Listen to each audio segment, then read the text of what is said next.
ونعوذ بالله من شرور أنفسنا ومن سيئات أعمالنا من يهده الله فلا مضل له ومن يضلله فلا هادي له ونشهد أن لا إله إلا الله ونشهد أن محمدًا عبده ورسوله أما بعد فأعوذ بالله من الشيطان الرجيم بسم الله الرحمن الرحيم والعصر إن الإنسان لفي خسر إلا الذين آمنوا وعملوا الصالحات وتواصوا بالحق وتواصوا بالصبر بارك الله لنا ولكم في القرآن العظيم ونفعنا وإياكم بالآيات والذكر الحكيم কয়েকবার মোহব্বতের সাথে দুরূদ শরীফ পড়ি সাল্লাল্লাহু আলা সাইয়্যিদিনা ওয়া মাওলানা মুহাম্মদ ওয়া আলা আলিহি ওয়া আসহাবিহি ওয়া সাল্লাম সাল্লাল্লাহু আলা সাইয়্যিদিনা ওয়া মাওলানা ওয়া আলা আলিহি ওয়া আসহাবিহি ওয়া সাল্লাম বিআদাদি কুল্লি শাইইন মালুমিন লাক কামা তুহিব্বু ওয়া তারদা আদাদ মা তুহিব্বু ওয়া তারদা ইয়া করিম। সম্মানিত সভাপতি সাহেব, উপস্থিত উলামায়ে কেরাম, মুরব্বিয়ানে আজম, যুবক ভাইয়েরা, পর্দার আড়ালের মা ও বোনেরা, আল্লাহ পাক রব্বুল আলামিনের দরবার ও শুকর আমাদেরকে আল্লাহ পাক রব্বুল আলামিন আজকের এই তাফসীরুল কোরআন মাহফিলে উপস্থিত হওয়ার তৌফিক দান করছেন। এজন্য সবাই আল্লাহর দরবার ও শুকরিয়া আদায় করি, সবাই বলে আলহামদুলিল্লাহ। উলামায়ে কেরামের ওয়াজ নসিহত শুনছেন, আরো উলামায়ে কেরাম আছেন, আসতেছেন, ওনাদের মূল্যবান কথাবার্তা শুনবেন। আর এই মুহূর্তে কর্তৃপক্ষ আমাকে হুকুম করছেন আপনাদের সামনে কিছু আলোচনা করার জন্য। আমি আল্লাহর কোরআনে কারীমের 30 নম্বর পারার সূরা আসর তেলাওয়াত করছি। আল্লাহ যদি তৌফিক দান করেন এই সূরাকে সামনে রেখে কিছু আলোচনা করার চেষ্টা করবো আমার নির্ধারিত টাইমের ভিতরে ইনশাআল্লাহ।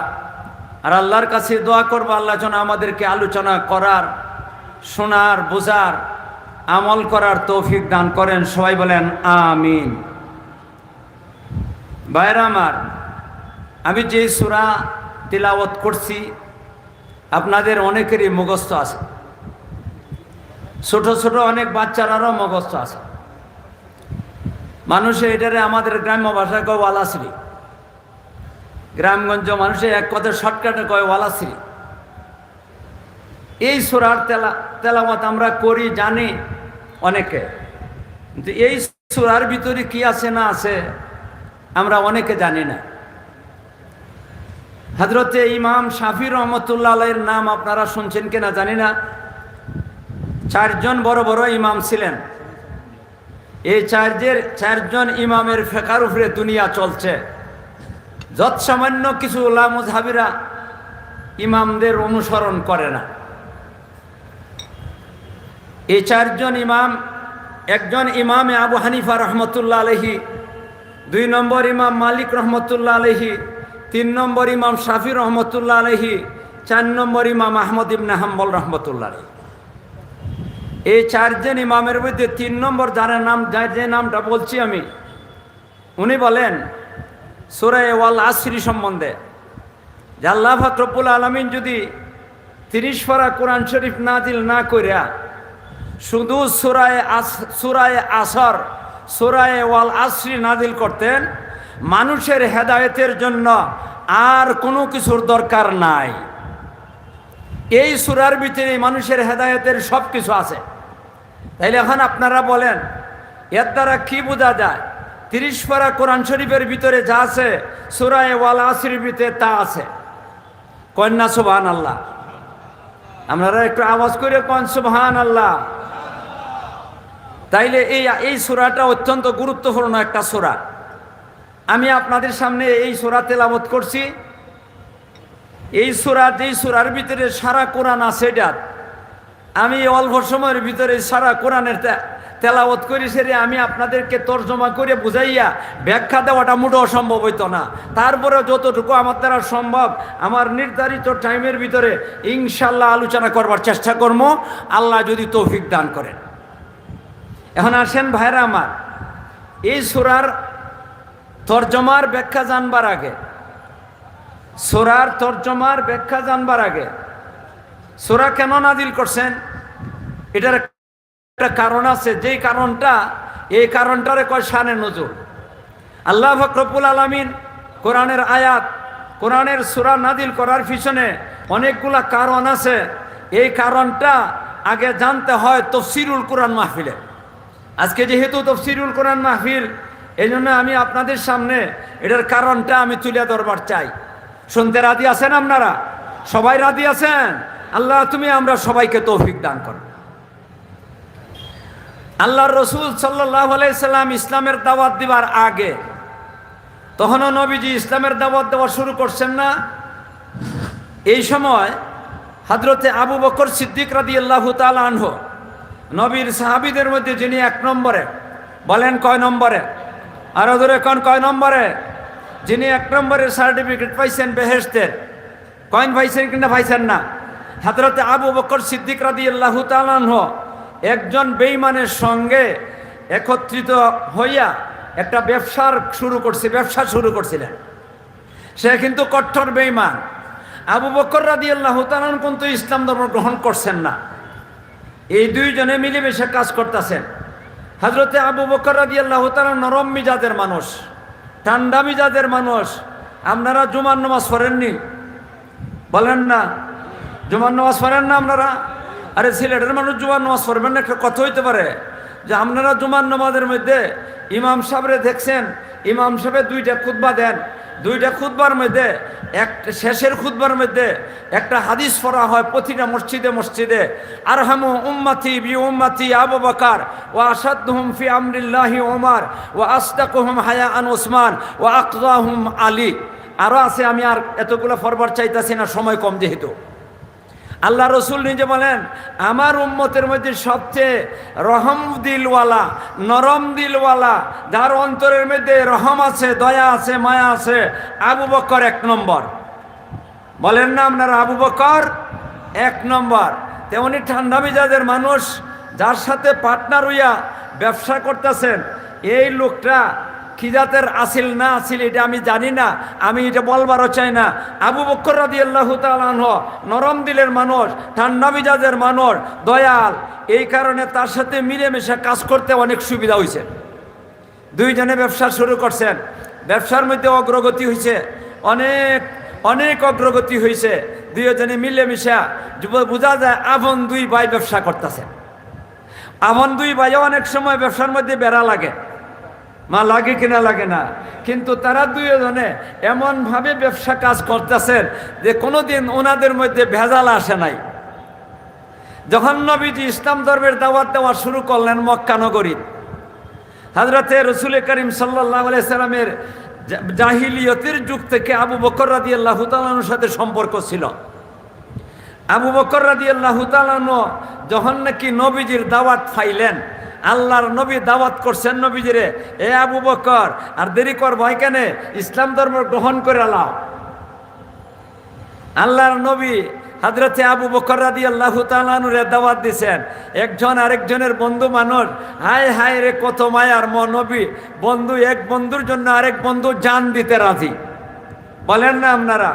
আর এই নবী বলছেন, আবু বকর রাদিয়াল্লাহু তাআলা আনহু আর দেরি করলেন না, সাথে সাথে কলিমা পড়িয়া লা ইলাহা ইল্লাল্লাহ মুহাম্মাদুর রাসূলুল্লাহ এই কলিমা পড়িয়া মুসলমান হয়ে গেছে। মুসলমান হওয়ার কারণে যার সাথে পার্টনার হইয়া ব্যবসা করতেছেন, এই লোকটার মনের মধ্যে একটা ধাক্কা লাগছে, আমি তার লইয়ে ব্যবসা শুরু করছি আর সে এখন আর একটা ধর্ম গ্রহণ করলো, বাপ দাদার ধর্ম ছাইরা, তাইলে তো তার সাথে আমার কোনো কাজ করা সম্ভব হইবে না। কিছুদিন যাইতে না যাইতেই এই বেঈমান বলল, ভাই আবু বকর, তোমার সাথে তো অনেকদিন আমি পার্টনারশিপ হিসাবে কাজ করছি, তুমি আর আমি ব্যবসা করছি, তাইলে এখন তুমি আরেক ধর্ম গ্রহণ করে নিলা, নতুন একটা ধর্ম মুহাম্মাদের ধর্ম, এই ধর্মটা গ্রহণ করে ফেললায় আর বাপ দাদার ধর্ম বাদ দিয়ে দিলায়, আমি আর তোমার সাথে পার্টনার হইয়া কাজ করতে চাই না, আমরার ব্যবসা আলোক হইয়া দাও। হযরতে আবু বকর রাদিয়াল্লাহু তাআলা আনহু প্রস্তাবটা পাইয়া খুব খুশি হয়েছেন। উনি মনে মনে ভাবতেছেন, এত বেঈমান আর আমি তো ইমানদার, নবীর সাথে কাজ করতে হইব, আমি যদি তার সাথে ব্যবসা করি, ঠিক মতো কাজ করি না, মনের মধ্যে একটা ধাক্কা লাগবো, তার আমারও মনের মধ্যে ধাক্কা লাগবো, তার সাথে ব্যবসা করা সম্ভব হইতো না, তাইলে আমি তার প্রস্তাবটা সাদরে গ্রহণ করে নিই। হযরতে আবু বকর রাদিয়াল্লাহু তাআলা তার প্রস্তাবটা গ্রহণ করিয়া কাজে ঠিক আছে, এটা সবগুলা ভাগাভাগি করে নাও, 50-50 আসিল প্রত্যেকের, অর্ধেক অর্ধেক অর্ধেক অর্ধেক। আল্লাহ হযরতে আবু বকর রাদিয়াল্লাহু তাআলা আর ওনার সাথী যে তার মধ্যে সম্পদটা ভাগ করে নিলেন, ব্যবসার সম্পদটা প্রত্যেকের বাটো 65,000 দিরহামের মাল পড়ছে। কন্যা সুবহানাল্লাহ, কয় হাজার? 65,000। তাহলে এই বেঈমানে তো তার অংশটা নিয়ে গেছে। আবু বকর রাদিয়াল্লাহু তাআলা আনহু বললেন, ভাই তুমি তো তোমার অংশ নিয়ে গেছ, আমার অংশটা রয়ে গেছে, তুমি একটা কাজ করো, আমার অংশটা তুমি কিনে রেখে লাও। ওনার উদ্দেশ্য হইল, আমি ইসলাম ধর্ম গ্রহণ করছি, ইসলাম ধর্ম যেহেতু গ্রহণ করছি, তাহলে নবীর সাথে 16 আনা রাত দিন 24 ঘন্টা কাজকর্ম, ব্যবসার আমার দরকার নাই। চিন্তা করেন, খালি ইসলাম ধর্ম গ্রহণ করছেন, এই জন্য নিজের ধন সম্পত্তি ত্যাগ করতে প্রস্তুত হয়ে গেছেন গিয়া। এই লোকে মনে মনে ভাবলো, আমি যদি তার অংশটাও রেখে দিই, তা আমার ব্যবসাটা আগে যেমন জমজমাট ছিল এখনও জমজমাট থাকবো, তাইলে আমি ব্যবসাটা ওনার এটা গ্রহণ করে লাই। ওই 65,000 দিরহাম দিয়া ওনার অংশটাও রেখে দিছে। আবু বকর রাদিয়াল্লাহু তাআলা আনহু তার কাছ থেকে 65,000 দিরহাম নিয়ে আইছেন, আইয়া বাড়িতে চলে আইছেন ব্যবসা বিক্রি করিয়া। এখন নবীর সাথে রাত দিন 24 ঘন্টা ইসলামের খেদমত করেন। কয়েন আপনাদেরকে আমি জিজ্ঞাসা করি, উনি ভালো কাম করছেন না খারাপ কাম করছেন? আরো দূরে কোন ভালো করছেন না খারাপ করছেন? নবীর সাথে তো রাত দিন 24 ঘন্টা দিনের খেদমত করতেছেন। আর এই 65,000 টাকা যে নিয়ে আসছিলেন, 65,000 দিরহাম, এখনের জমানাত মনে হয় 65 টাকা কোটি হইতো না, 65 কোটি হইতো না, আরো অনেক বেশি হইব। এটা কোন যুগের? 1,500 বছর আগের কথা, 1,500 বছর আগের কথা। এটা আবার টাকা না, এটা দিরহাম, দিরহামের দাম অনেক বেশি। যাই হোক, উনি এই 65,000 দিরহাম এগুলা আস্তে আস্তে নবীজির জন্য খরচ করেন, ইসলামের জন্য তো খরচ করেন। গোলাম যদি কোনো মুসলমান হইয়া যায়, তারে কিনে আজাদ করে দেন। একটা গোলামের অবস্থায় ইসলাম ধর্ম গ্রহণ করছেন, উনি চিন্তা করতেছেন, এরা তো মালিকে মারপিট করবো, তাইলে আমি এইগুলা এরা কিনে নেই, নিয়ে সেটা আজাদ করিয়ে দিয়ে ইসলামের খেদমত করুক। এইভাবে দিতে দিতে প্রায় এনার সম্পদটা অর্ধেকের চেয়ে বেশি গিয়ে সব চলে গেছে। অর্ধেকের চেয়ে বেশি চলে গেছে। নিজেরও খাবারের দরকার, রসুলের খরচ আছে, এরপরে ইসলামের কি খেদমত আছে, এতে করতে গিয়া ইসলামের সম্পদের অর্ধেকের চেয়ে বেশি চলে গেছে। একদিন হজরতে আবু বকর রাদিয়াল্লাহু তাআলা আনহু ওনাদের দোকানটা যেখানে ছিল, দুইজনে একত্রে ব্যবসা করছিলেন সময়, এই ঘরটাতেই কিন্তু বেঈমানে ব্যবসা করে। এই ঘরের সামনে দিয়ে যাইতাছেন, আর এই বেঈমানে দেখছে, দেখে সেরে দুইজনে একসাথে অনেকদিন ব্যবসা বাণিজ্য করছেন। একজনের সাথে আরেকজনের মায়া মহব্বত আছে কিনা নাই, আরো জোরে কোনে বলেন না আছে কিনা নাই। এই বেঈমান ঘরে থেকে দেখছে হযরতে আবু বকর রাদিয়াল্লাহু তাআলা আনহু এই রাস্তাতে যাইতাছে, এখান থেকে ডাক দিছে আবু বকর। হযরতে আবু বকর রাদিয়াল্লাহু তাআলা দেখতাছেন, দেখে সেরে তার ঘরে ঢুকছেন, যায় সেরা বসাইছে, আদর আপ্যায়নের চেষ্টা করছে। বইছেন, বনের পরে জিজ্ঞাসা করে বেঈমানে, ও আবু বকর, তুমি যেই পরিমাণ মাল নিছো আমিও এই পরিমাণ মাল নিছি, তোমার মালটাও আমি কিনে রাখছি। আমার ঘরের ভিতরে এখন তোমার আমার যেই পরিমাণ মাল ছিল এর চেয়ে আমার ব্যবসার মধ্যে এত লাভবান হয়েছি, অনেক গুণ বেশি বাইরে গেছি আমার। তা আমার সম্পদ তো খালি বাড়তাছে, তুমি যে ৬৫,০০০ টাকা নিয়ে গেলা, এতে তুমি কি করলা, তোমার কতটুকু লাভ হয়েছে?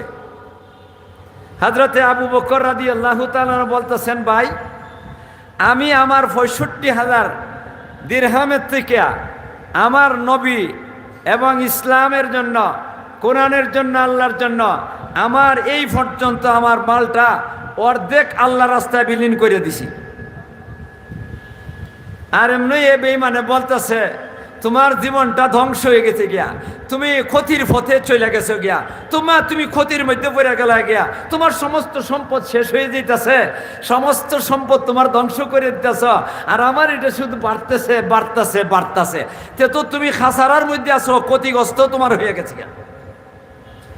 আবু বকর রাদিয়াল্লাহু তাআলা আনহু চুপ করে বসে রয়েছেন। আমি আগেই কইছি, হযরতে আবু বকর রাদিয়াল্লাহু তাআলা আনহু নরম দিলের মানুষ, বলেন না আপনারা, নরম দিলের মানুষ। এত তাড়াতাড়ি মানুষে রুক্কা মিজাজে কথা বলতে পারেন না, এটা ওনার রুক্কা মিজাজের কথা বলার সায় কি নাই, মিজাজই নাই, চুপ করে বয়ে রয়েছেন। এখানেও দুইজনে আলোচনা হয়েছে, তারে কোনো জবাব দিছেন না হযরতে আবু বকর রাদিয়াল্লাহু তাআলা আনহু। একজনে যদি আপনারে কোনো কথা বলে অন্যায়ভাবে কথা বলে, আর আপনি শুনিয়া চুপ করে বয়া থাকেন, তাইলে আল্লাহ পাক রব্বুল আলামিন আল্লাহর পক্ষ থেকে আপনার পক্ষ ইয়া জবাব দিয়া দিবেন। বিশ্বাস করেননি আপনারা? একদিন হযরতে রসুল করিম সাল্লাল্লাহু আলাইহি সাল্লাম বসে রয়েছেন, আবু বকর রাদিয়াল্লাহু তাআলা আনহু নবীর পাশে বসে রয়েছেন। আর এই অবস্থার মধ্যে একটা লোক আইসে, আবু বকর রাদিয়াল্লাহু তাআলা আনহুরে গালি দেওয়া শুরু করছে, বড় শক্ত শক্ত গালি দিতেছে হযরতে আবু বকর রাদিয়াল্লাহু তাআলা আনহুকে। আর হযরতে আবু বকর রাদিয়াল্লাহু তাআলা ঠান্ডা মেজাজের, নরম মেজাজের, দয়া সাগর, এই কারণে মাথা নিচু করে বসে রয়েছেন, তার গালিগুলা খালি শুনতেছেন, জবাব দেন না, জবাব দিতেছেন না। হঠাৎ করে, মানুষ তো রক্ত আর গোশত, এটা মানুষ, বলেন না আপনারা, এই কারণে মানুষের অনেক সময় রাগ উঠে, নরম মেজাজে রইল। গালি শুনতে শুনতে হযরতে আবু বকর রাদিয়াল্লাহু তাআলা আনহু সহ্য করতে পারছেন না, তার একটা গালির জবাব দিয়া দিছেন। যেই একটা গালির জবাব দিয়ে দিছেন, ওই লোকটায় যত সময় পর্যন্ত আবু বকর রাদিয়াল্লাহু তাআলা আনহুরে গালি দিছিল, ও এত সময় পর্যন্ত নবী হাসেন, নবী হাসতেছেন। আর যেই আবু বকর রাদিয়াল্লাহু তাআলা আনহু তারে একটা জবাব দিয়া দিছেন, আর এমনি নবীজির চেহারা মুবারক মলিন হইয়া গেছে, নবীর চেহারা কালো করে দিছেন। আবু বকর রাদিয়াল্লাহু তাআলা খেয়াল করছেন, আল্লাহর নবী আমারে গালি দেওয়ার সময় হাসি মুখে বইয়া রয়েছিলেন, আর আমি ওখানে একটা গালির জবাব দিছি, আর এই কারণে নবীজি আমার উপরে বেজার হয়ে গেলেন গিয়া। এই জন্য আবু বকর রাদিয়াল্লাহু তাআলা আমার সহ্য করতে পারছেন না, কারণ নবীর চেহারা মলিন হইয়া যাইব, এটা ইমানদারে বরদাস্ত করতে পারে না। মাঠের নামে ঠিক আবু বকর রাদিয়াল্লাহু তাআলা বলতেছেন, ও নবীজি, এত সময় সে আমারে গালি দিল, এত সময় আমার সে গালি দিল, আপনি হাসি মুখে বইয়া বইয়া শুনতে রইলেন, আর একটা গালির জবাব মাত্র আমি দিলাম আর আপনি বেজার হয়ে গেলেন, কারণটা বুঝতে পারলাম না। তখন আল্লাহ রসুল বলতেছেন, হে আবু বকর, তুমি যত সময় চুপ করে বসে রইছিলা আর বেঈমানে তোমারে গালি দিছিল, এত সময় তোমার পক্ষ হইয়া আল্লাহ পাক রব্বুল আলামিন ফেরেশতা পাঠাইছেন, আর ফেরেশতা তার গালির জবাব দিছে। আর তুমি যখন নাকি একটা গালির জবাব দিয়া দিছ, তখন এই ফেরেশতা আল্লাহর হুকুমে এখান থেকে চলে গেছে গিয়া।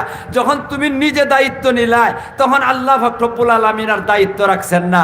এই জন্য ভাইয়ারা আমার, কেউ যদি গালি দেয় তাইলে গালির জবাব না দেওয়াটাই বালা। কয় না আপনারা উত্তম কিনা? উত্তম না। তো এই আবু বকর রাদিয়াল্লাহু তাআলা তারে কিছু বললেন না, কিছু না বইলা হযরতে আবু বকর রাদিয়াল্লাহু তাআলা কথাগুলা শুনতে রইলেন, শুনছেন। আর এর ভিতর দিয়ে আল্লাহ রব্বুল আলামিন হযরতে জিবরিল আমিন আলাইহিস সালাতু ওয়াস সালামকে আল্লাহর নবীর কাছে পাঠাইয়া দিয়েছেন। এই সূরা ওয়াল আসরি, এই সূরাটা দিয়া নবীর কাছে পাঠাইয়া দিয়েছেন। ওয়াল আসরি ইন্নাল ইনসানা লাফি খুস ইল্লাল্লাযিনা আমানু ওয়া আমিলুস সালিহাত ওয়া তাওয়াসাউ বিল হাক্কি ওয়া তাওয়াসাউ বিস সাবরি।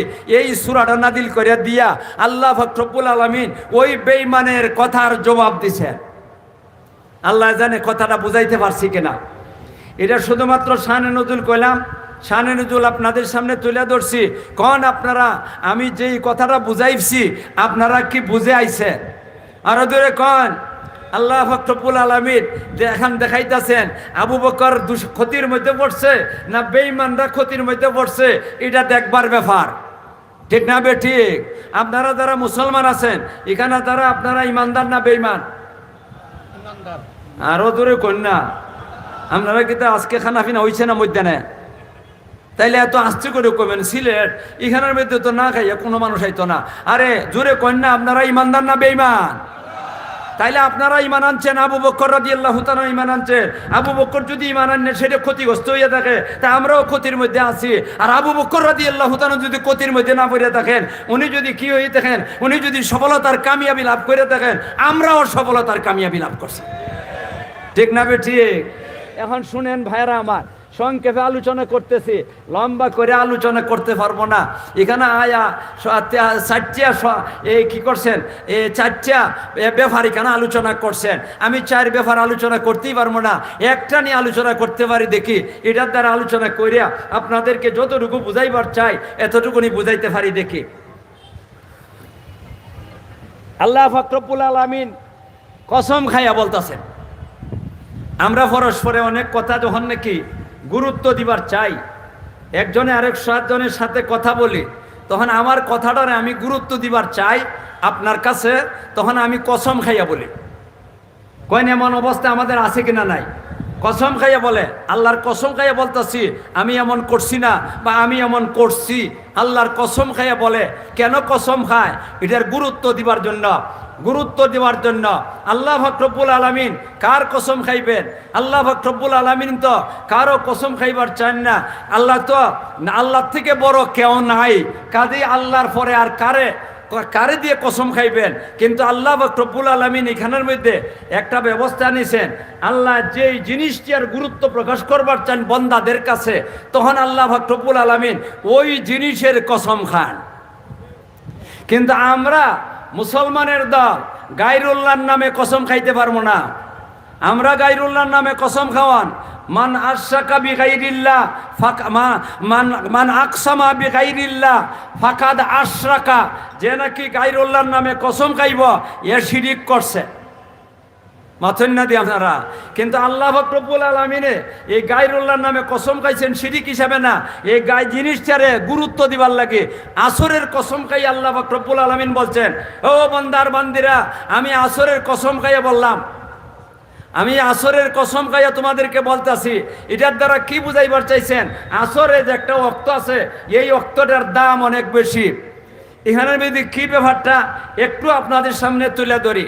আসর এটা ওয়াক্ত হিসাবেও ধরা যাইতে পারে, এটা সময় হিসাবে ধরা যাইতে পারে, অথবা নমাজের ওয়াক্ত ধরা যাইতে পারে। যদি আল্লাহ পাক রব্বুল আলামিন আসরের নামাজের কসমটা খাইয়া থাকেন, তাইলে কেন কসম খাইলেন?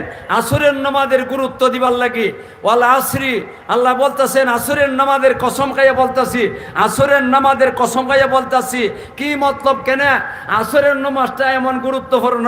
হযরতে নবী করিম সাল্লাল্লাহু আলাইহি সাল্লামে এই গুরুত্বটা প্রকাশ করছেন নবীর হাদিসের দ্বারা। আল্লাহ রসুল বলতেন, আল্লাহর নবী রসুল বলছেন, মান ফাতাতহু সালাতুল আসরে, মান ফাতাতহু সালাতুল আসরে বুতিরা আহলুহু ওয়া মালুহু। আল্লাহ রসুল বলতেছেন, হে আমার বান্দার বান্দিরা, আসরের নামাজের এত দাম, আসরের নামাজের এত দাম। কথাটা আপনারা শুনছেন অনেক সময় উলামায়ে কেরামের কাছে, না শুনলে এখন শুনেন। নবীর হাদিস, নবীর হাদিস এটা বলেন আপনারা, নবীর হাদিস সত্য না মিথ্যা? আরো দূরে কোন নবীর হাদিস সত্য না মিথ্যা? আল্লাহর নবী বলতেছেন, আমি আসরের, আল্লাহর নবী বলতেছেন আসরের নামাজের কসম খাইয়া বলতাছি। আসরের নামাজের কি অর্থ, কি গুরুত্ব? রসুলে কোন, একটা মানুষ যদি তার ছেলে মেয়ে যা আছে সব একসাথে ধ্বংস হয়ে যায়, তার সম্পদ যা আছে সব একসাথে ধ্বংস হয়ে যায়, সব ধ্বংস হয়ে গেছে গিয়া, মাল দৌলত শুনলো না, ধ্বংস হয়ে গেছে, বড় কুটিপতি আসিল সব একসাথে ধ্বংস হয়ে গেছে গিয়া, ছেলে মেয়ে আত্মীয় স্বজন সব ধ্বংস হয়ে গেছে গিয়া, এই লোকটা দুনিয়াতে যেই পরিমাণ অসহায়, বলেন আপনারা এই লোকটা কি দুনিয়াতে অসহায় কিনা? মাল দৌলত সব ধ্বংস হয়ে গেছে গিয়া, সম্পদ গেছে গিয়া, আত্মীয় স্বজন ছেলে মেয়ে বউ বাচ্চা সহ সব ধ্বংস হয়ে গেছে গিয়া। বলেন আপনারা এই লোকটা দুনিয়াতে তাকায় না তাকায় সমান হয়ে গেছে গিয়া, ঠিক না ঠিক?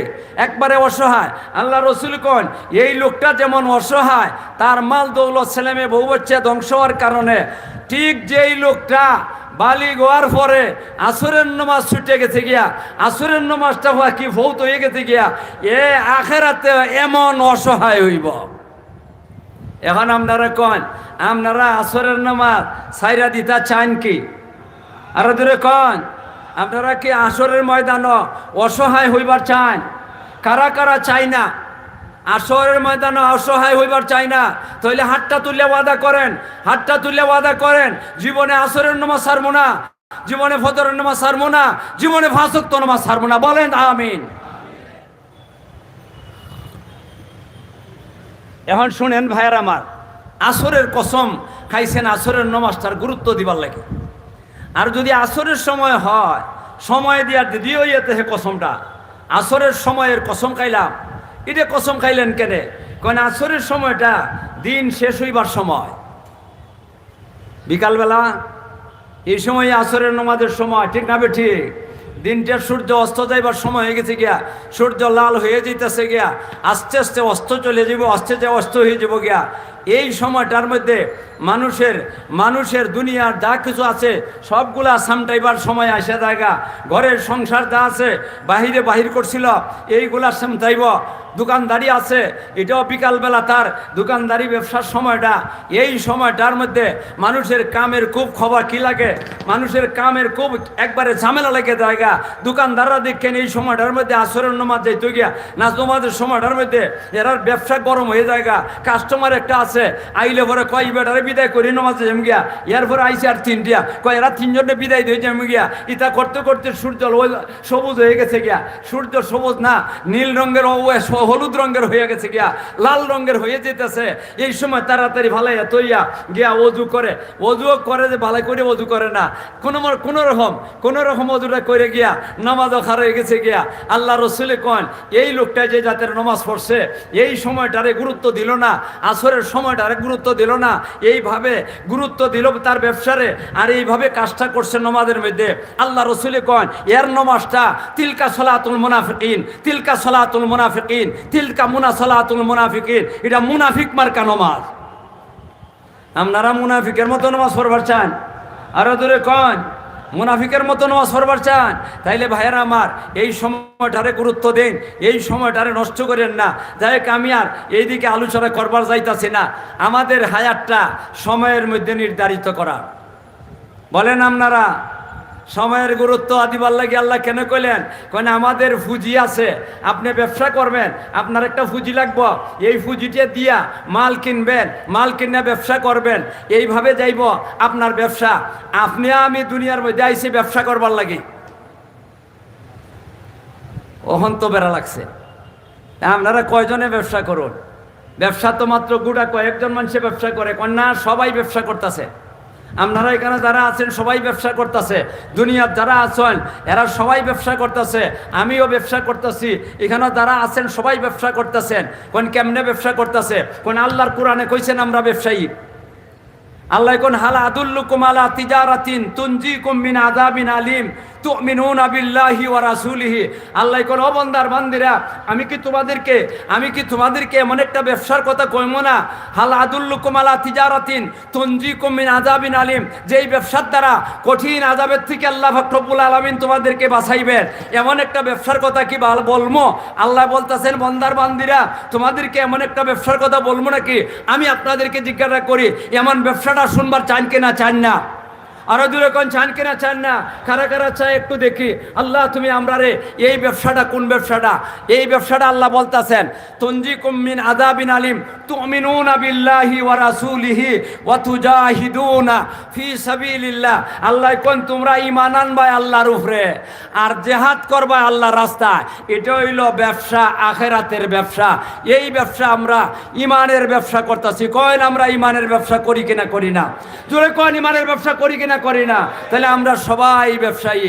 এই ব্যবসাটা করবার লাগে আল্লাহ পাক রব্বুল আলামিন আমাদেরকে শিখাইয়া দিয়েছেন। আসরের কসম খাইয়া বলতেছেন, ও আমার বান্দার বান্দিরা, তোমাদের সময় যেটা, এই সময়টার মধ্যে ঈমানের ব্যবসা করো, না হয় তোমার পুঁজিটা কেমনে শেষ হয়ে যাব তুমি বুঝতেই পারবা না। আমাদের প্রতিটা শ্বাসে শ্বাসে আমাদের হায়াত কমতেছে। কোন কমতেছে কিনা? কমতেছে না। এই জন্য আপনি ইমানের ব্যবসাটা ভালো করে করেন। হায়াতটা থাকতে এক আল্লাহর ওলির কথা লেখছেন তাফসীরের কিতাবের মধ্যে। কইমো ওলির কথাটা বলমো?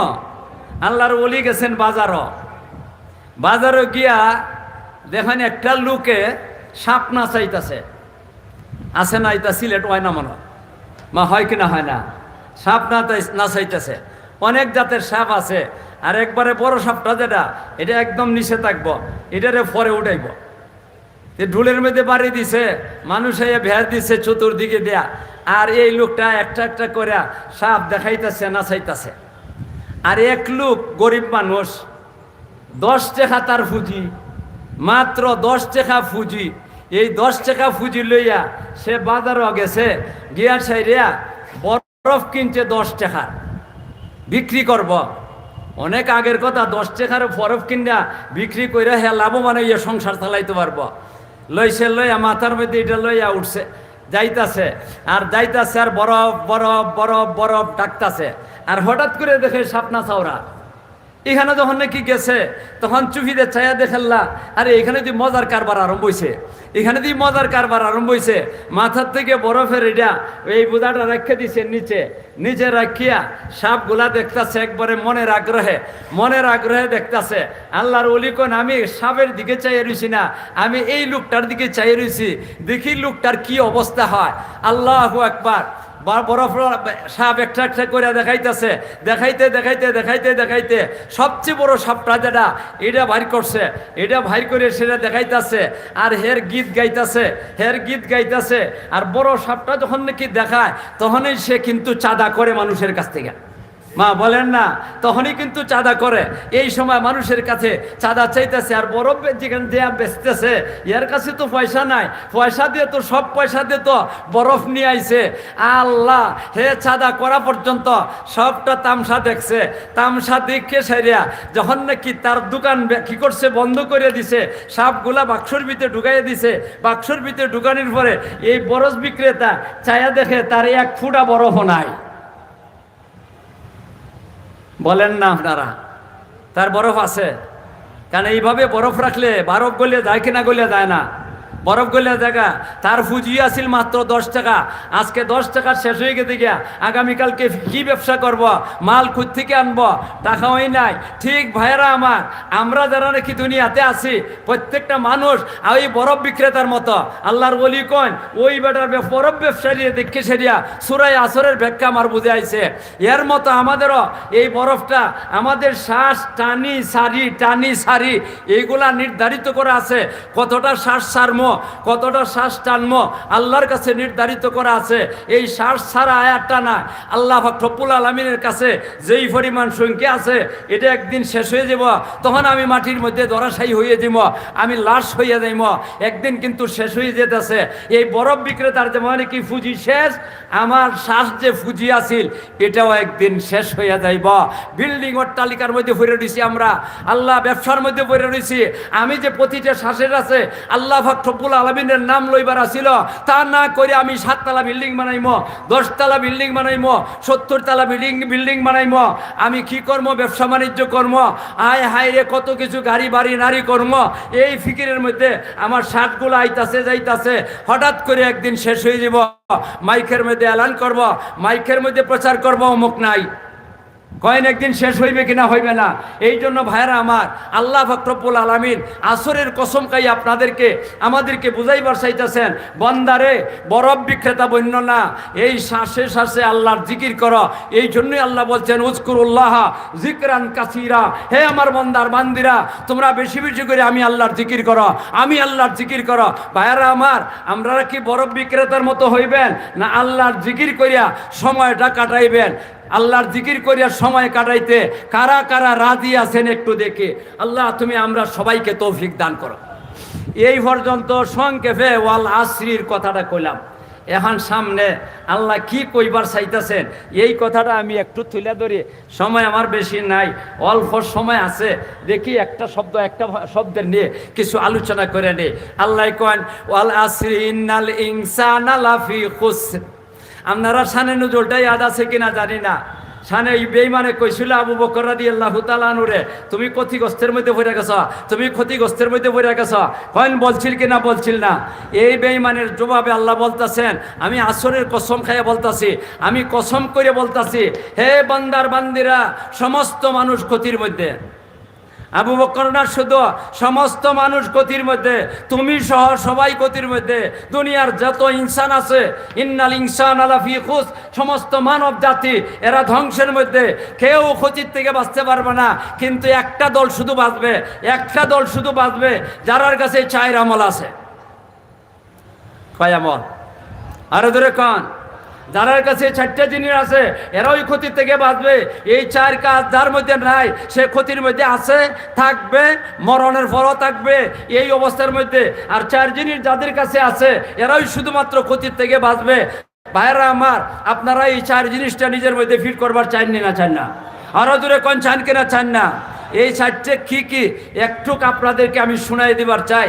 ব্যাখ্যা যদি শুনল না করে আমি যে 4 জিনিস বয়ান করতে চাই, 4 জিনিস বয়ান করতে চাই, তাহলে আরো 2 ঘন্টা লাগবো, আরো 2 ঘন্টা লাগবো 4টে জিনিসের আলোচনা করতে হইলে। আমি খালি দিকে নামটা নিয়ে বলতে পারি আপনাদের কাছে। 1 নম্বর ইল্লাল্লাযীনা আমানু, আল্লাহ কোন মানব জাতির 16 আনা, মানব জাতির 16 আনা ক্ষতির মধ্যে, মানব জাতির 16 আনা ক্ষতির মধ্যে। কিন্তু ইল্লাল্লাযীনা আমানু, কিন্তু একদল মানুষ যাদের কাছে 4 গুণ আছে। কয় গুণ? একটা হাতটা তুলে দেখান, কয় গুণ? 4 গুণ। যাদের কাছে 4 গুণ আছে এরাই শুধুমাত্র ক্ষতির থেকে বাঁচবে। এই 4 গুণের মধ্যে 1 নম্বরের গুণ দেখেন আপনাদের কাছে আছে কিনা নাই, আবু বকর রাদিয়াল্লাহু তাআলার কাছে আছে কিনা নাই। ওই বেঈমান যেই বেঈমানে ওনারে কইছিল ক্ষতির মধ্যে, এই বেঈমানের কাছে আছে কি আপনারা একটু দেখেন। 1 নম্বরের গুণ ইল্লাল্লাযীনা আমানু, ইল্লাল্লাযীনা আমানু, হে আমার বান্দার বান্দিরা।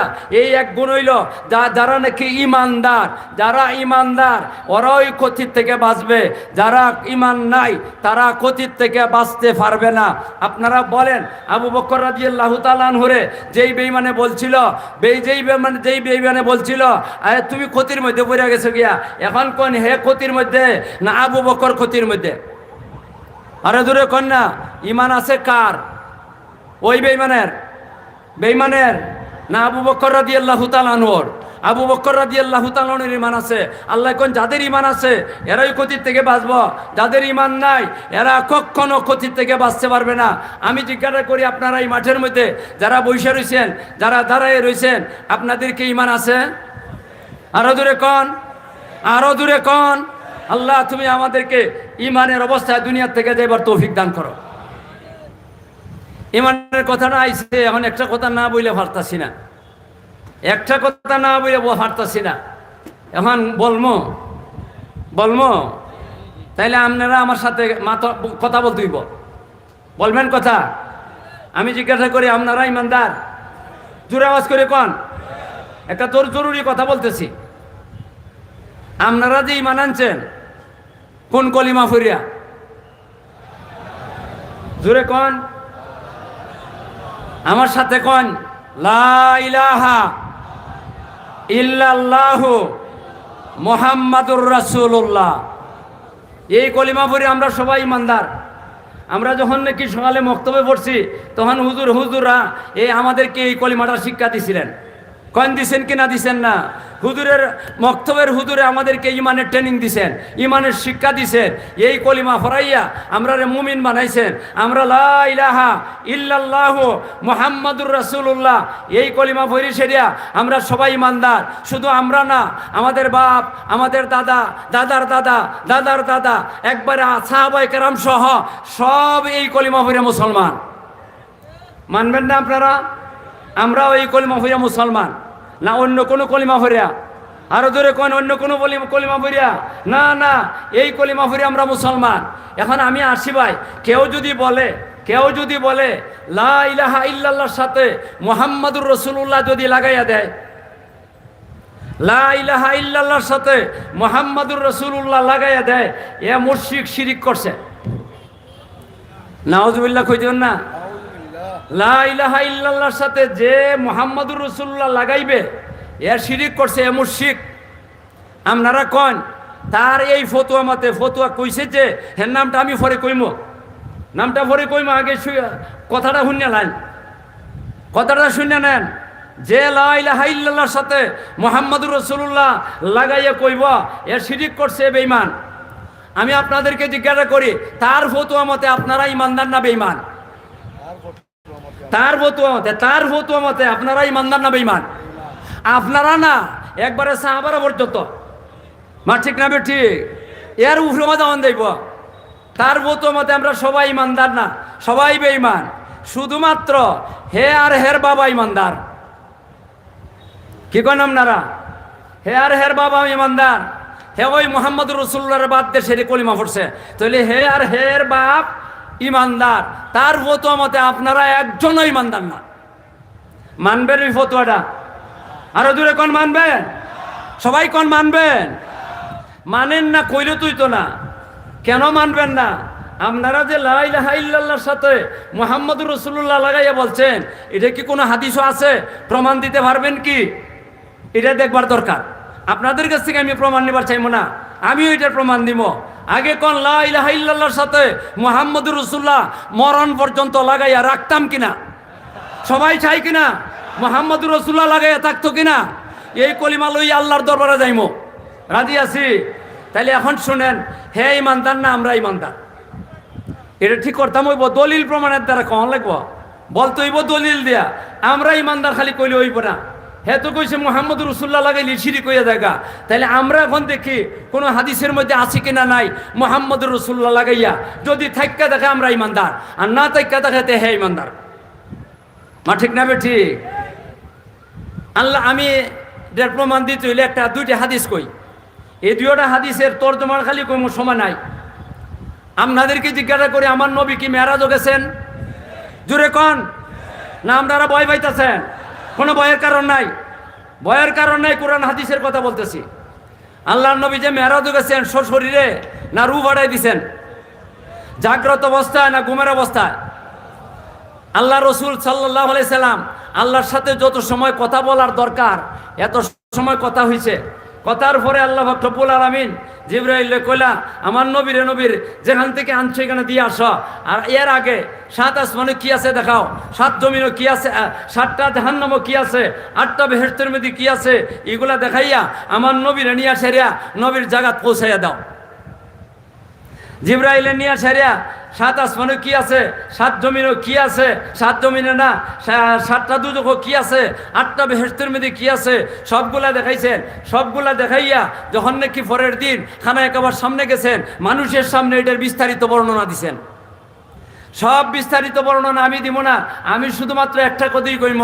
আল্লাহ রসুল সাল্লাল্লাহু আলাইহি সাল্লামকে জিবরাইলে যখন নাকি এই আল্লাহর বেহেশতের সামনে নিয়ে গেছে, কের সামনে?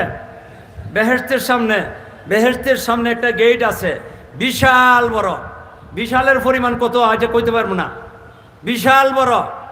আপনারা যে বিয়া শাদির মধ্যে গেট বানান, মনে হয় আল্লাহ ওই জাতের গেট বানাইছেন।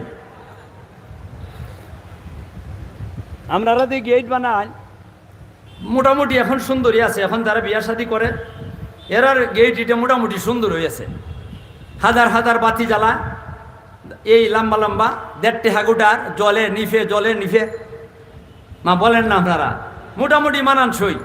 আর যারা নাকি আমার মতো বুড়ার দল, এই সময় এই বুড়ার দলে যখন নাকি বিয়া করছিলেন, তখন আপনাদের বিয়ার মধ্যে যে গেট ছিল 2 দিকে 2টা কলা গাছ, মা ঠিক না বেঠি?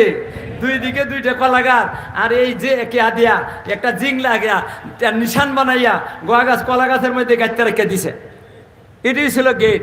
আল্লাহ রব্বুল আলামিনে বেহেশতের গেটটাই যাতে বানাইছেন। আরে কন্যা এটা কল্পনা করে পাইবেন না। আপনারা যে হাজার হাজার বাতি জ্বালাইছেন গেটের মধ্যে, এই 1.5 হাগুটা আল্লাহ রব্বুল আলামিন বেহেশতের গেটের মধ্যে হাজার হাজার বাতি জ্বালাইছেন, হাজার হাজার বাতি জ্বালাইছেন। একটা বাতির দাম দুনিয়া বিক্রি করে হইবে না। কয় এই গেটটা আর আমরা দুনিয়ার গেটটা এক জাত, এক সমান। নবীজি খার হইছেন গেটের সামনে, সামনে ঢুকতেছেন না, না ঢুকে বেহেশতের গেটের মধ্যে অনেক কিছু লেখা। এই লেখাগুলা নবীজি দেখতেছেন, এই লেখাগুলা দেখতেছেন, নবীজি পড়তেছেন। নবীজি অনেক সময় পড়তে পারতেন, অনেক সময় লিখতেও পারতেন, যদিও নবী উম্মি। এটা নবীর মর্যাদা, এটা নবীর মর্যাদা।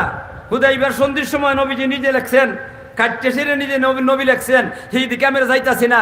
কাজেই নবীজি লেখবার যোগ্যতা আছে মর্যাদা হিসাবে, পড়বার যোগ্যতা আছে মর্যাদা হিসাবে। নবীজি পড়ছেন এই বড় অক্ষর দিয়া, এই বড় বড় অক্ষর দিয়া। অক্ষরগুলা কাঠের না, ফিতে খেন না, লোহার না, ফিতলের না, তামার না, স্বর্ণের অক্ষর। তা আপনারা কইবেন যে স্বর্ণের অক্ষর, আল্লাহ এত স্বর্ণ ভাইতা কই? আল্লাহ তো গরিব। মা বলেন না আল্লাহ গরিব না, আপনারা ধনী। ইন্নাল্লাহ ফকিরুন ওয়া আনতুমুল আগনিয়া, ইতা কইছেন আল্লাহ না? আল্লাহ কইছেন ওয়া আনতুমুল ইন্নাল্লাহ গনিয়ুন ওয়া আনতুমুল ফুকারা, আমি আল্লাহ ধনী, তোমরা ফকিরের দল। মা ঠিক না বেঠি? ব্রুনাইয়ের বাদশাহ কি করতে পারে? বিমান বানাইতে পারে স্বর্ণ দিয়া। আর আমার আল্লাহ সোনার অক্ষর দিয়ে সেরিয়া, ইতা লেখবার লাগি স্বর্ণ পাইবেন না। স্বর্ণ দিছে কে? আরে দুই কোন কে দিছে? নবী করিম সাল্লাল্লাহু আলাইহি সাল্লাম সাদেক বলতাছেন, নবী বলতাছেন স্বর্ণের অক্ষর দিয়ে লেখছেন।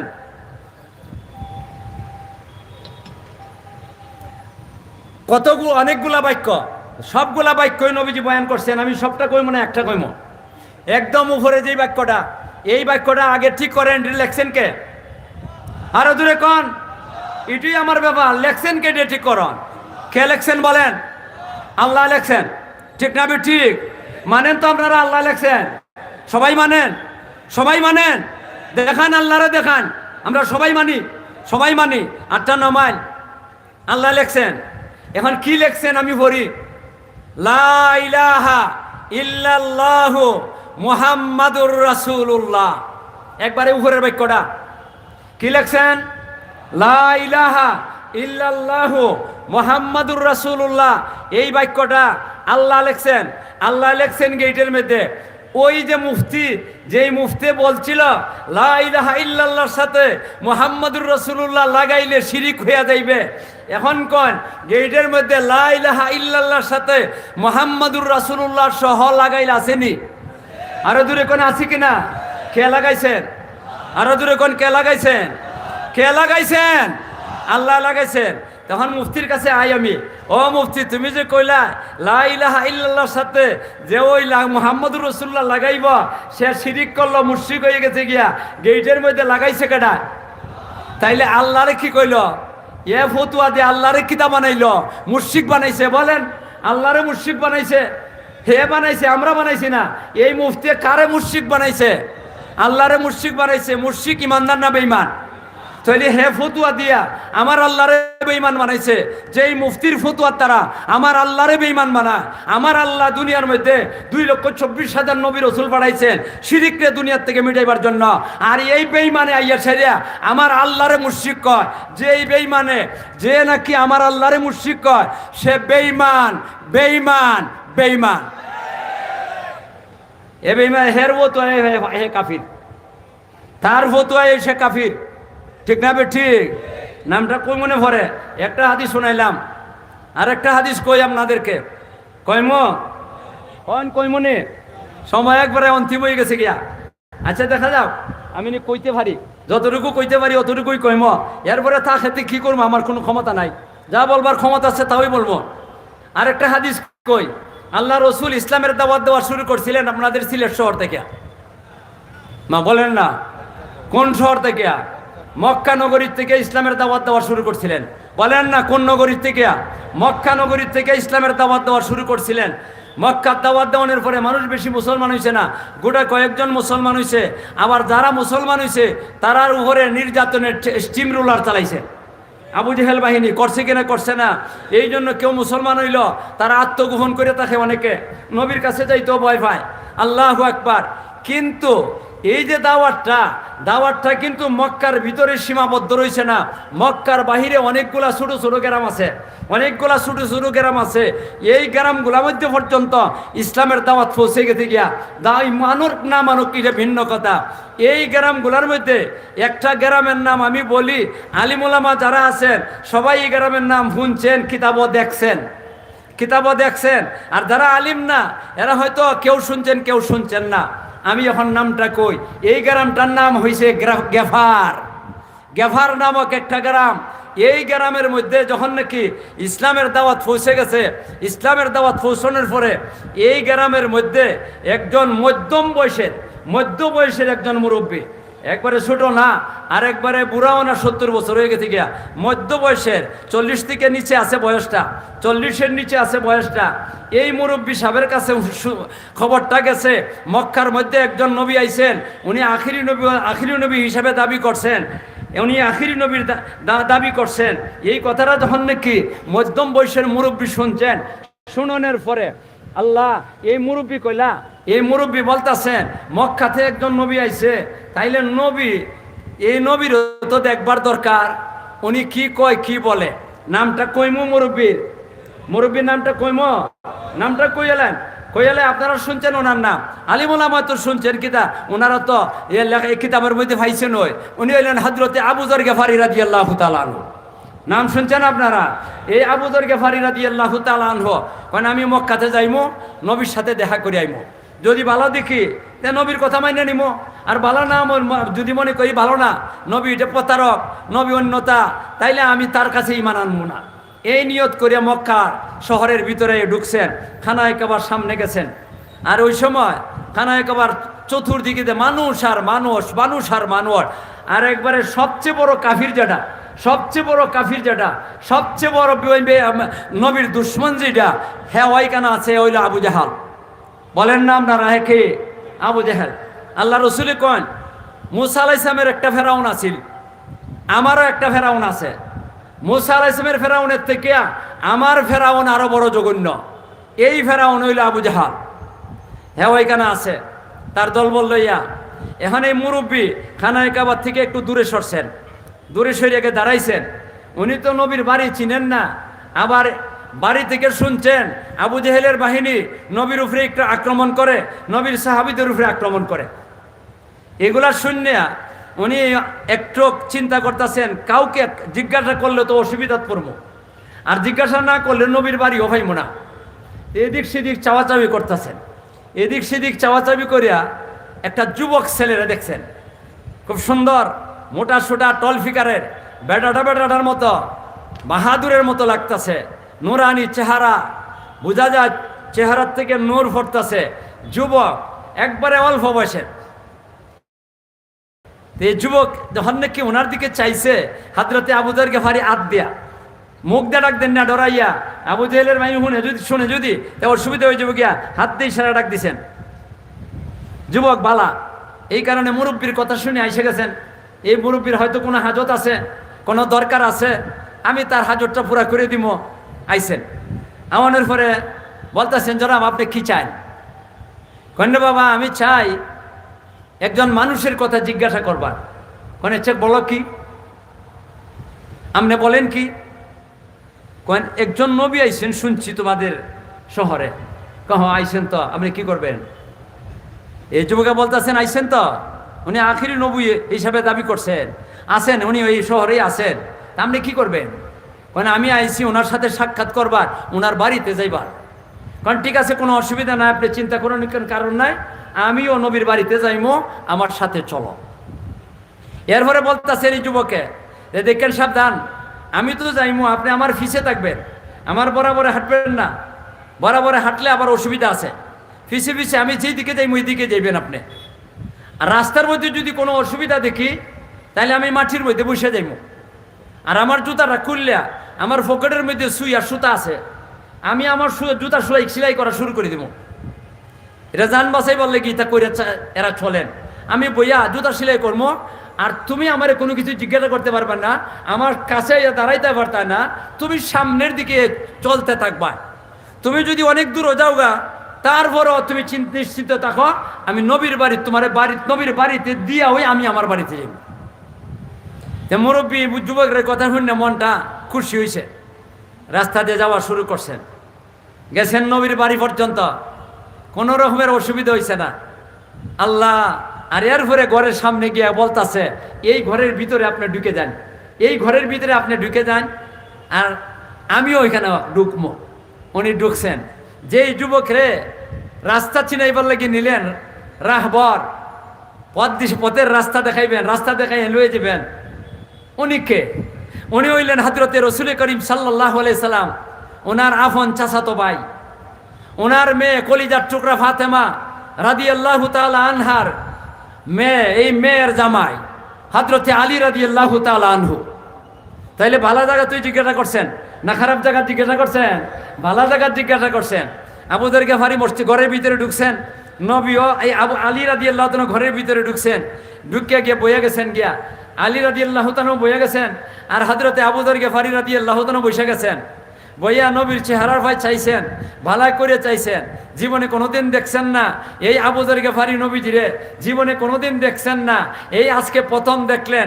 আর প্রথম দেখাতেই ওনার মনের মধ্যে একটা ইয়াকিন হয়ে গেছে গিয়া, হাই হাই রে, এত সুন্দর চেহারা, এত সুন্দর চেহারা জীবনে কোনোদিন দেখি নাই, এমন সুন্দর চেহারা জীবনে কোনোদিন দেখি নাই, এমন চেহারা কোনোদিন মিথ্যাবাদীর চেহারা হইতে পারে না। আপনারা কি কোন মিথ্যাবাদীর চেহারা এমন হইতে পারে? হযরতে আবু যর গিফারি রাদিয়াল্লাহু তাআলা একবারে ইয়াকিন হয়ে গেছে গিয়া, মিথ্যাবাদীর চেহারা হইবে না। আচ্ছা, যায়ের পরে বইয়া রইছেন, কোনো কথা নাই। নবী সুন্দর কথাবার্তা বলতেছেন, মধুমাখা কথাগুলা কি মজা লাগতাছে, আর নবীর চেহারার সৌন্দর্যের কারণে ফেটের বুকও লাগতাছে না। বইয়া দেখতেছেন আর কথা শুনতেছেন। শেষের দিকে, দিনের শেষ হয়ে গেছে গিয়া, এখন উনি বাড়িতে চলে যাইতে হইব না, রাস্তাঘাটের নিরাপদ না, আবু জেহেল বাহিনীও আছে, তারপরে আরো চোর ডাকাইতেরও ভয় আছে। এই জন্য উনি মনে মনে চিন্তা করছেন, আমি তো আইসি একটা জিনিস জানবার লাগি, আমি তো এই জিনিসটা এখনো পাইলাম না নবীর কাছ থেকে, আমার তো যাওয়ানের দরকার। এই জন্য দাঁড়ায় নবীজিরে বলতেছেন, অগনবীজি, আমি একটা জিনিস জানবার চাই, দয়া করে যদি আপনি অনুমতি দেন তাইলে আমি কথাটা বলবো। কারণ নবীর কাছে অনুমতির দরকার আছে না নাই? আরে বলেন না আপনারা, নবীর কাছে অনুমতি চাওয়ার দরকার আছে কিনা না? ও মা আল্লাহ, আমরা যে জাত মাটির তৈরি, এই জাতের মাটির তৈরি, সব ওই এমপি সাহেব হইছে, মন্ত্রী সাহেব হইছে, হেরার কাছে কথা কইতে হইলে অনুমতি চাওয়া লাগে। আর আমার নবী আল্লাহু আকবার, সমস্ত মখলুকের সর্দার, সমস্ত মখলুকের সর্দার আমার নবী, আর এই নবীর কাছে কথা কইতে অনুমতি লাগবে? কয়েন লাগবে কিনা লাগবে না? নবীজির কাছে বলতেছেন, হুজুর আমাকে অনুমতি দিলে আমি কথাটা বলি। আল্লাহ রসুল বলতেছেন বলো। হযরতে আবু যর গফারি রাদিয়াল্লাহু তাআলা বলতেছেন, হযরতে আবু যর গফারি, আপনারা এদিক সেদিক চাওয়াচাওয়ি করেন না, আমার বাচ্চাদের কথা বুঝবেন না। আবু যর গফারি রাদিয়াল্লাহু বলতেছেন, ওগো নবীজি, আপনি তো আখিরি নবীর দাবি করছেন, আপনি যদি আখিরি নবীর দাবি করে থাকেন, তাহলে আপনি লোকদেরকে কিসের দাওয়াত দেন?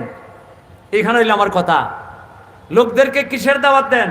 হযরতে আবু যর গফারি রাদিয়াল্লাহু তাআলা নূরে আল্লাহর নবী বলতেছেন, হে আবু যর গফারি, আমি লোকদেরকে বলি, বলো লা ইলাহা ইল্লাল্লাহু মুহাম্মাদুর রাসূলুল্লাহ। এটা কইছেন, এই কথাটা কে কইছেন? কে? নবীজি। লা ইলাহা ইল্লাল্লাহু, বলেন লা ইলাহা ইল্লাল্লাহু মুহাম্মাদুর রাসূলুল্লাহ, এই কথাটা বলছেন কে? আমার নবী। আমি লোকদেরকে দাওয়াত দেই, তোমরা বলো লা ইলাহা ইল্লাল্লাহ মুহাম্মাদুর রাসূলুল্লাহ, লা ইলাহা ইল্লাল্লাহ মুহাম্মাদুর রাসূলুল্লাহ। আগে লেখছিলেন আল্লাহ ডেটের মধ্যে লা ইলাহা ইল্লাল্লাহ মুহাম্মাদুর রাসূলুল্লাহ, আর এখন নবী জবান দ্বারা বললেন লা ইলাহা ইল্লাল্লাহ মুহাম্মাদুর রাসূলুল্লাহ। আর মুফতির কথা এখন আনেন, মুফতি কি বলছিল? মুফতি বলছিল যে নাকি লা ইলাহা ইল্লাল্লাহর সাথে মুহাম্মাদুর রাসূলুল্লাহ লাগাইব, ইয়া মুশরিক। তাহলে আল্লাহর নবী, আমার নবী, আপনার নবী, নবী কি করছেন? লা ইলাহা ইল্লাল্লাহর সাথে মুহাম্মাদুর রাসূলুল্লাহ লাগাইছেন। কোন লাগাইছেন কি না লাগাইছেন না? তাহলে মুফতির কথা মতে অন্যের কথা না, এই নতুন মুফতির কথা মতে আল্লাহর নবী রে হে কি কইল? নবী লা ইলাহা ইল্লাল্লাহর সাথে মুহাম্মাদুর রাসূলুল্লাহ লাগানোর কারণে মুফতির কথা মতে আমার নবীর মুশরিক কইল। বলেন আপনারা, কইছে কিনা কইছে না? কইন বলছে কিনা বলছে না? আমার নবীরে যে কি করবো মুশরিক কইব, আমার আল্লাহরে যে মুশরিক কইব, হে বেঈমান। ঠিক না ঠিক? এখন আপনারা কন আল্লাহর কথা মানবেন, রসুলের কথা মানবেন, না এই মুফতির কথা মানবেন? কন আল্লাহর কথা মানবেন, রসুলের কথা মানবেন, নাকি মুফতির কথা মানবেন? না, মুফতির কথা আমরা মানি না। ও ভাইয়ারা আমার, এই কলিমা যেটারে আমরা কলিমায়ে তৈয়্যিবা বলে থাকি, যেই কলিমারে আমরা কলিমায়ে তৈয়্যিবা বলে থাকি, বলেন আপনারা এই কলিমারে আমরা ধরে রাখতাম? কয়েন ধরে রাখতাম? শক্ত হাতে ধরে রাখতাম? না এই মুফতির কথা আমরা নরবরে হয়ে যাবো? কয়েন মুফতির কথা নরবরে হয়ে যাব? কারা আমরা এই কলিমারে শক্ত হাতে ধরতাম? আল্লাহ তুমি আমাদেরকে মরণ পর্যন্ত, যখন আমাদের জানটা আজরাইল বাহির করিয়া নিয়ে যাইবেন, ওই সময় যেন লা ইলাহা ইল্লাল্লাহু মুহাম্মাদুর রাসূলুল্লাহ বলতে পারি। আল্লাহ তুমি আমাদেরকে তৌফিক দান করো। তাইলে ভাইয়ারা আমার, আল্লাহ কোন সব ক্ষতির পথে শুধুমাত্র চার কাজ যারা করবে এরা ক্ষতির পথে না। এরা এক নম্বর হইল যারা ইমানটা ধরে রাখবো। আপনারা ইমানটা ধরে রাখতে রাজি আছেন? এখন আপনারা বলবেন একটা কথা, যে আমি বলছিলাম যে এই মুফতি ফতুয়া দিছে, ফতুয়া দে ওরা মুফতির নামটা কইতাম, কইমু। এই মুফতির নাম হইল আব্দুল্লাহ আল ফারুক বিন আব্দুর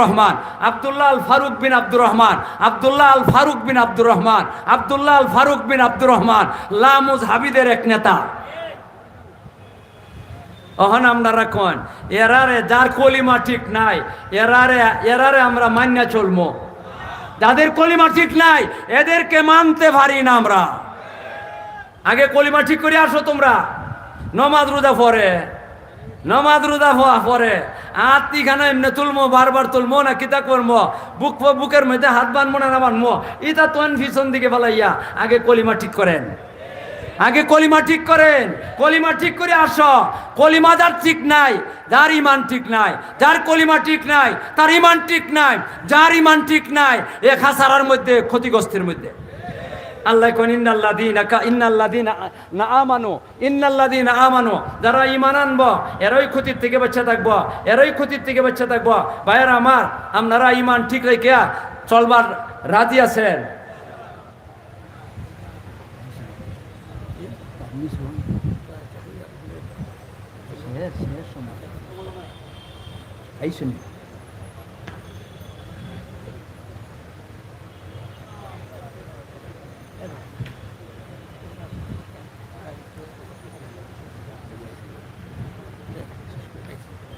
ভাইরা আমার, আমি ইমানের সামান্য একটু আলোচনা করছি, সামান্য একটু আলোচনা করছি, এক গাঁটটি রয়ে গেছে ইমানের আলোচনা। এখন এগুলো আলোচনা করবার পারবো না। আল্লাহ যদি আমারে বাঁচাইয়া রাখে, আর কোনো সময় কোনো জায়গায় যদি আমারে আলোচনা করবার সুযোগ মিলে, তাইলে এই সময় আমি আলোচনা করবো। বাকিটা অনেক কিছু বাকি রয়ে গেছে। ওয়াল আসরির তফসির বোঝেন না, ইমাম সাহেব হিসাবে কি কইছেন, সূরা সারা 30 পারা কোরআন শরীফ সূরার ভিতরে। এটার আমি কেমনি শেষ করবো, এটা তো সম্ভবিত না। যা কইছি এগুলার উপরে আমল করবার চেষ্টা করি আমরা। আল্লাহ তুমি আমাদেরকে তৌফিক দান করো, আল্লাহ তুমি আমাদেরকে তৌফিক দান করো। সবাই বলেন আমিন, সবাই বলেন আমিন। ওয়া আখিরু দাওয়ানা আনিল হামদুলিল্লাহি রাব্বিল আলামিন। আমার কথা যদি আপনারা বেজার হয়ে দেখেন, আল্লাহর রাস্তে আমারে মাফ করে দিয়েন, আমার আল্লাহর রাস্তে মাফ করে দিয়েন। আর যদি যদি কোনো সহি শুদ্ধ কথা আমি বলে থাকি, এগুলার মজবুত করে ধরেন, আমল করেন।